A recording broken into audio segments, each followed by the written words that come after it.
Hello, everybody. It's Tracy, and this is another episode as What Has Changed Your Life. We are a little bit later this morning. We had some technical difficulties, so hopefully we have solved our issues and we can get started. Um, this year has been an incredible year for everyone with COVID and all the things that are going on in the world. And one of the things that I think a lot of people are grieving certain things and certain aspects of their life that they miss or lost, whether it was a loved one, whether it was a pet, whether it was a job, whether it was circumstances. There's all kinds of ways that we grieve. And today I have expert Nita here with me who is she is an author, she's a motivational speaker, and she has, unfortunately, a lot of experience dealing with grief. So thank you, Nita, for joining me today. Hopefully everybody can hear her. She's in the country, so the internet's so-so. Welcome, Nita. Hi, Tracy. Thank you for having me. So you unfortunately have had the experience of dealing with grief. Tell me your experience with grief. Yeah, it's been 14 years now, so just in case anybody thinks you get over it, you don't. But my husband died of cancer. And I always say, turn over upside down. It took me a while. I took baby steps, and I think that is one of the most important things for anybody when you're dealing with grief of any kind, is to take baby steps. And remember that life changes all the time anyway. This is just a huge change. But if you take little steps, you can get through it and you can move forward. Not necessarily move on, but you can move forward with your life. Nita, I'm having trouble hearing you. I don't know whether you can hear me, but I am having trouble hearing you. Are you able to come a little bit closer to your speaker? Oh, yeah. Yeah. Okay. So, hold on just a minute. I was looking at something. Hang on, Nita. I'm still having trouble hearing you. Is anybody else who's watching, are you having trouble hearing Nita as well, or is it just me?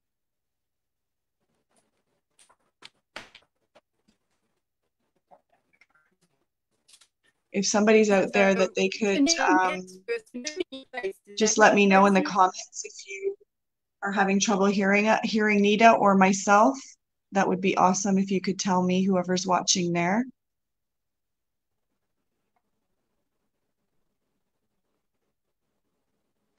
Robert, are you still there? Are you able, because Robert was here, he was saying,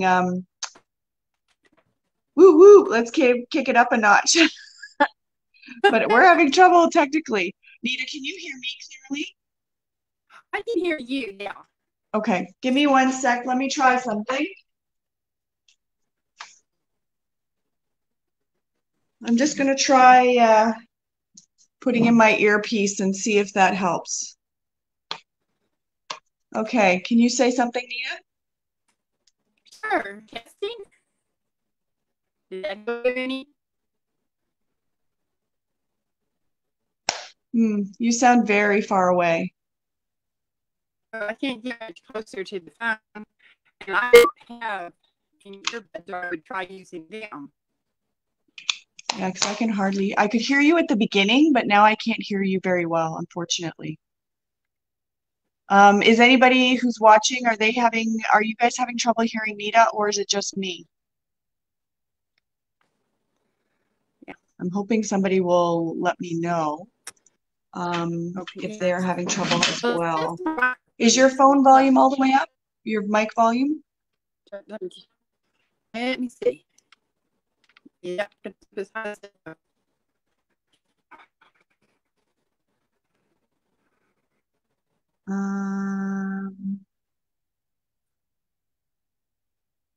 just going to automatically adjust. Try that again. Okay. Did that help any? Apparently not. Not really, unfortunately. It's definitely louder on your end. Yes. You did on your you. We're having all kinds of interesting issues this morning. Okay. Um, well, what we're going to do is we're going to keep going, and I will do my best to hear. I know I'm struggling to hear at the moment. The volume is all the way up on mine, but I'm going to ask Nina to repeat because I actually couldn't hear what her response was about the her experience with grief. So I will ask Nita to repeat that for me, just so that I can hear it as Yep. well.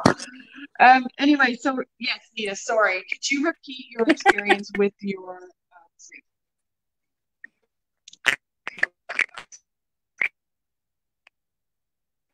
Are you there, Sure. Nita? What I was saying, first of all, I said, so I just make sure everybody knows you don't get over it, but you can learn to go on.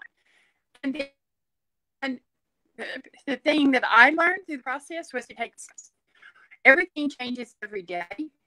And when you have a big grief thing, COVID, death, and lose your job, that's a big grief, but you can get through it by taking little steps. Right, right. So and the one thing I have found when it comes to grief is there's things that you're not to say to people that are grieving. And one of the things I find is people always say is, oh, well, over time, you'll get better. Do you find that is something that people probably should not say about grief and the cycle of grieving? Yeah, I don't say it because it is a little true. Pain doesn't go away, but it's like someone who has knee surgery, knee replacement surgery. They get to where they can walk on their knee. They get to where their knee feels better, but there will still be days. Even people that haven't had knee surgery, I've had people say, when it gets cold, I can feel it. So you're always going to miss the person or feel the grief a little bit, but when you're in the throes of it, for someone to say, "Oh, it gets better," no, because at that moment you can't imagine anything ever getting better, and it feels like they don't understand and they don't care, like they're being flippant, Right. and they're really not. They're really not being Yeah. flippant. But that when you're in the throes of grief, that's what it feels like. Yeah. Yeah. I think one of the things about dealing with loss is it's not that it goes away, it just you learn how to live with it over time. Would you agree? Exactly. Exactly. You learn how to deal with it. You learn how to cope with it, and it doesn't go away, but you get layers of joy on top of it. So it's like getting in a big thick quilt. It's still cold outside, but you're warm under the quilt. So the grief is still there, but the happiness and the joy that you put over it makes it not as bad. Right. Right. Absolutely.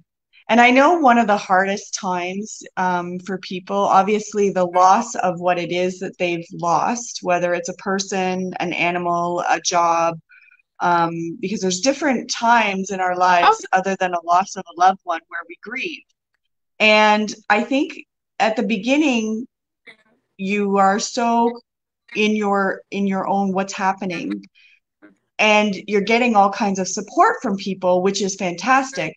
But I think one of the hardest times is when that is over and then everybody goes away.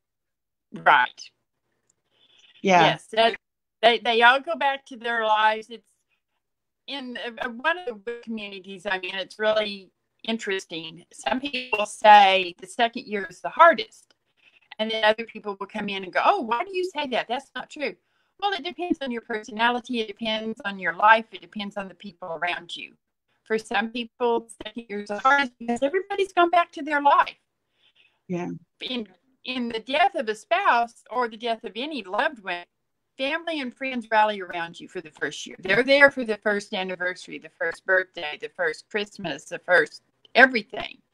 yes, But then when the second one comes around, they don't necessarily think that you're still without the person that you lost, whether it was a family member or your best friend.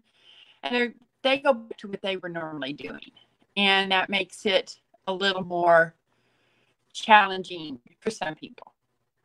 Yes. And some people it doesn't. So, but yeah, people go back to their.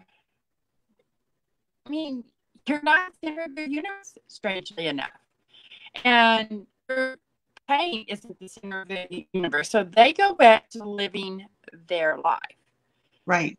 while you're still going. But I'm still missing the thing that is no longer here, or the person that is no longer here. If you've lost your job, you may have lost your lifestyle. You may have lost your house, and you may be living somewhere else, but you remember what you had, and that's one of the things that you cannot compare what you had to what you have. They're different. It's not going to be the same. It's a little bit like watching your 18-year-old walk across the graduation stage and think, oh, but I miss that baby on my arms. And I mean, we cry because we're happy for our child making that success, but we don't try to hold them. We don't try to keep them 6 months. And that's what we do with the injury. We need to let it go ahead and grow and hold on to it and the joys that are around us. Right. And grab those. Oh, I think we lost you, Nita. I think we lost Nita. You know what I think we're going to do? This is such an important topic that I think that what we're going to have to do is we're going to have to reschedule it when the Wi-Fi is a bit, or find a better place for the Wi-Fi. Because I think this is such an important topic. I really want people to get the full benefit of it. Unfortunately, we keep losing Nita in and out, so I know people are missing a lot of really fantastic information that she's able to share with us. So I think what we're going to do is I think we will put this on hold, and Nita and I will arrange when it will be where she could be, where there's Wi-Fi that's a bit stronger. So she's out in the country. So as we know, anybody that lives in the country, their Wi-Fi is not the greatest. So why don't we put this on the back burner? I do apologize, everybody, that this is going on this morning, but not to worry. We are not going to get rid of this topic. We are definitely, Anita and I are going to arrange when we can do this, where the Wi-Fi is better and you guys can get the full benefit of this topic, because it's such an important topic, especially right now. And we need to be able to get this information to as many people as possible. So I think that's what we're going to do. We are going to try again at another time, where Nita, where we can hear her and see her clearly. I thank you all for everybody who tried to come on and watch us this morning. I do appreciate your patience and your understanding, and we will definitely reschedule this topic. Have a great day, everybody. We'll see you next time. Bye.